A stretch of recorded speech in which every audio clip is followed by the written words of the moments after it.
There it is, dude, y'all. You won't break my camera, Nancy.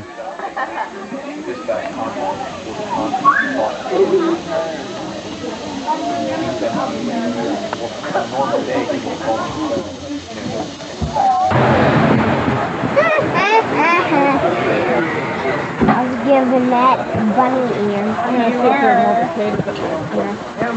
Are we out of potatoes? Oh, yeah, Not quite.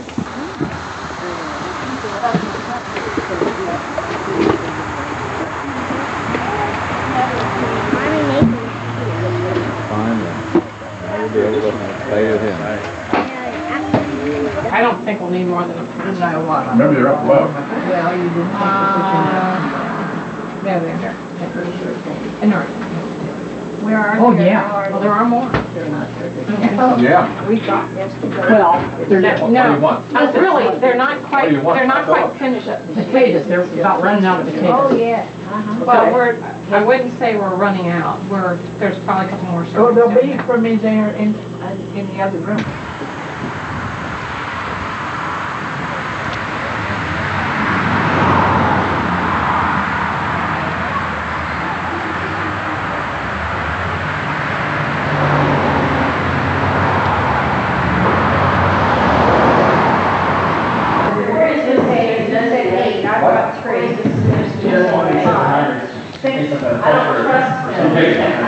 I don't trust you.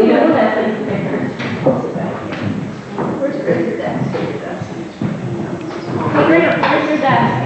Where's your desk? My desk? Missy's in it. Or, all three. All three. Yeah. Which one has your name?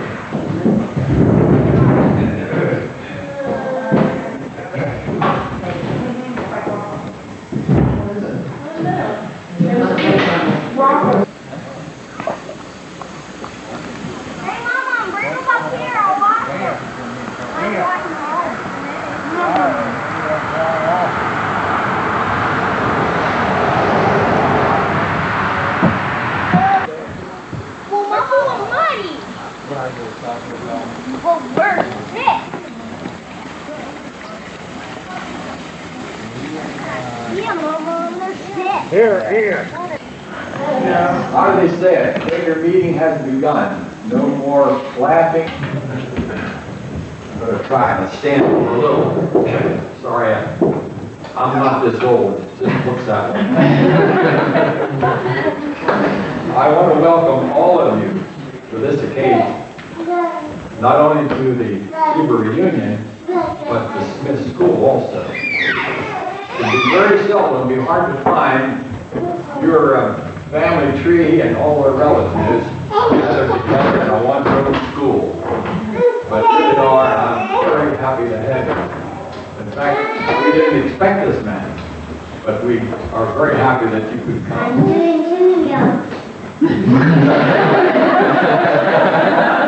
You don't have any gums to chew, do you?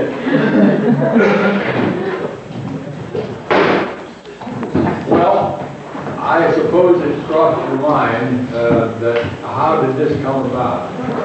We haven't had a reunion for 25, 30 years. And I suppose you wonder, whatever possessed you to have one now? Well, I'll tell you how it came about. There's a couple people in our group that hounded my wife and I to have a reunion.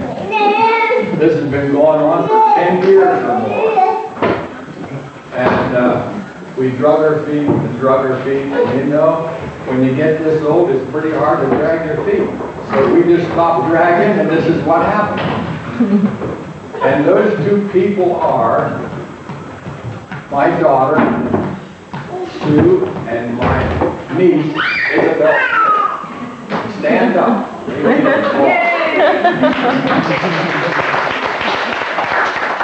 I see you 2 weeks to stand up, that's all right. And yes, it's a long time since we had this reunion. I never thought it would come about, but we're certainly happy to have you all here.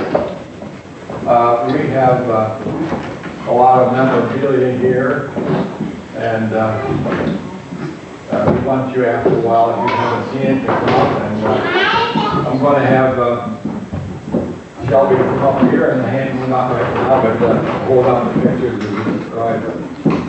And we have the family Bible there with all of our births and deaths and so on. So it would be nice for you to know that we have kept a record.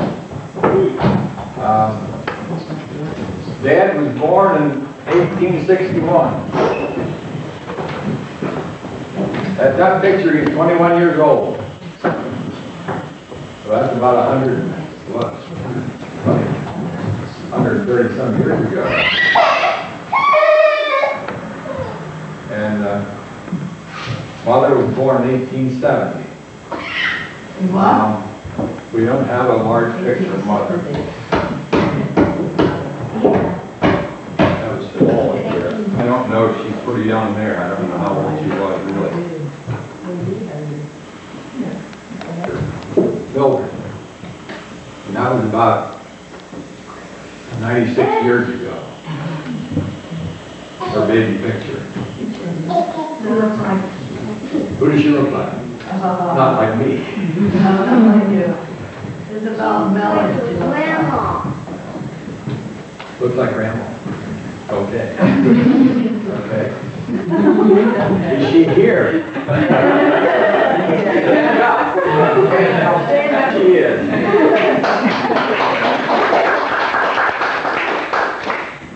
Looks like you. Okay. He painted this picture of Nancy many, many years ago. How old were you, Nancy? How old were you, Nancy? I would guess about 5. 5. Wonderful. Like, actually, she looks more like you than you yourself. And, well, it won't help you to describe who you are, but that was my mother's family, and this is Mother right here.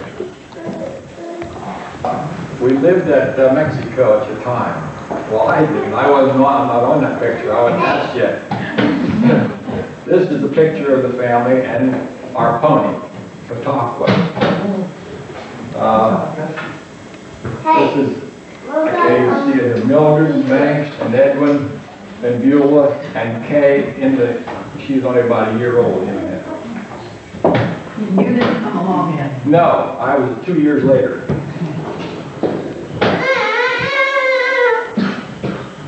That's her dress. This is Mother's cake. Her trousseau. And what? Part of her trousseau. Okay. And it's beaded, and she had to be strong to wear it because it looks like an overcoat. What is it? Is that beautiful? Practical society.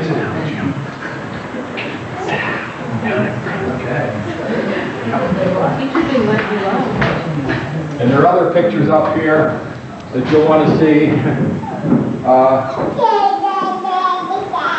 Dad and Brother Edwin were hauling in wheat that time. There were 2 loads of wheat there. And my Uncle Hen, which is Dad's brother, who's on there. And that was taken up near Mexico. Henry Sieber. Henry Sieber, what's his son's name? What? Henry Sieber. Yeah, Henry Sieber, Dad's brother. You know, way back then, a family was pretty close together. And there wasn't much to do. There was only, in my mind, there were only 3 things that we looked forward to. Number 1 was the Port Royal Fair, which was just ended last week. We did go to the Port Royal Fair. We went to the Mexico campground. And of course, what was the third? I guess the third was when you were home and making taffy and blowing taffy and making ice cream. The only 3 things that we really looked forward to. There was no transportation except to talk with your horse, and he didn't go very far unless he went out to camels. In 81 years ago. 81 years ago, I remember. What we did in the evening for entertainment was ask our parents to tell ghost stories. And then we couldn't sleep at night. But he told a story about a hanging in Juniata County. It was the only one that ever happened, only person that was ever killed. And that happened that Dad was 14. He was born in 1861. He was 14 years old, though he may about 75. 1875, a fellow by the name of Carter was convicted. Well, first of all, let me tell you, way back then we had what we called bums going on the road. You'd call them tramps, or the one defined it for just travelers. I'm on seats on the road. Okay. So they had a way of telling their friends who traveled where to stop and where you can get a good cup of coffee or a good sandwich. And they'd mark that post on the road. And this one particular fella was a dealer in jewelry, and I'm sure it was 5 and 10 cent jewelry. But this Carter and his mother thought that he was wealthy. And so they decided to kill him and get all his money and his dollars. And this happened. And Carter was convicted and was sentenced to die in the Juniata County Jail. And about, well, Dad was 20, I forget what I forget his age, but he was young. And he said he thought everybody in Juniata County was at that hanging. They had built a scaffold in the courtyard in the courthouse in Mifflintown. And everybody went in the day of the execution. It was high noon on a Tuesday. And he said that everybody was in the house roofs and the windows were open. Every house was filled, and they crawled up on all the trees that bordered the hanging area.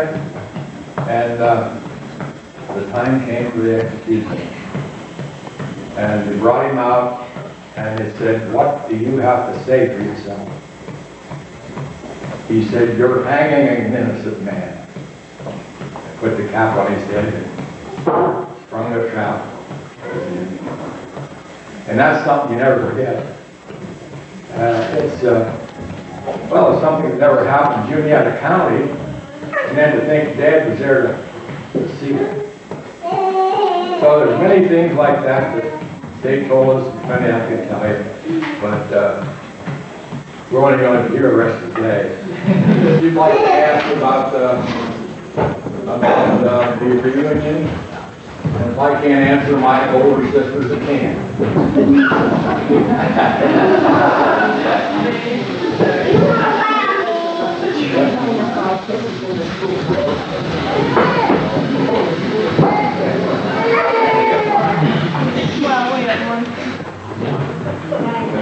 And while I'm thinking about it, we sure want to give a hand.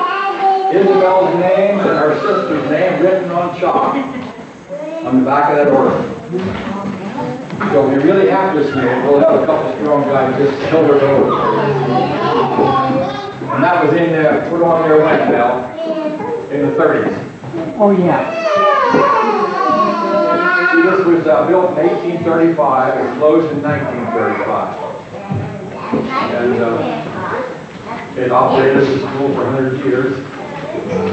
And it was a very small school. We never had more than 2 dozens of most. But we had grades 1 through 8. In fact, my books are here, my sister's books are here, my niece's books are here. Their names are in back there. Isn't that amazing? when I got to school, no, I say we because I wouldn't have had it, it wouldn't be from a letter. When they consolidated, they started to sell these schools, and we met out of East Salem. And all these schools were going for $50 until it came to ours. Somebody else wanted it. 50, 100, 150, 200. I said, don't pay more. She paid no attention to me. 200, 300, 400, $410 is what we paid for this school. And after we had it a while, I said, let's survey it and see where the land, those row of trees are the one border. And this lady over here told us that the buttonwoods was the other. So we couldn't dare cross over there to get the water. But our land runs to the cement water trough over there, right in the center of it. Well, I said to the fellow that owned the house, Frank Metz at the time, I said, you buy me out and I'll buy you out, because one of us ought to own it, because our land's all there almost to your porch. And he didn't care much about that. So that dragged on for a while, and finally he said, I'll sell to you. At the high rate of $5,500. Hey, oh, you had to pay for that house. Now, listen, it didn't look like this. Rusty came to me one day and said, Dad, you're not going to fix that house. He said, burn it down. Well, we got to fix it a little too good. Ruth said, well, you know, if you think we can swing it, let's keep them both.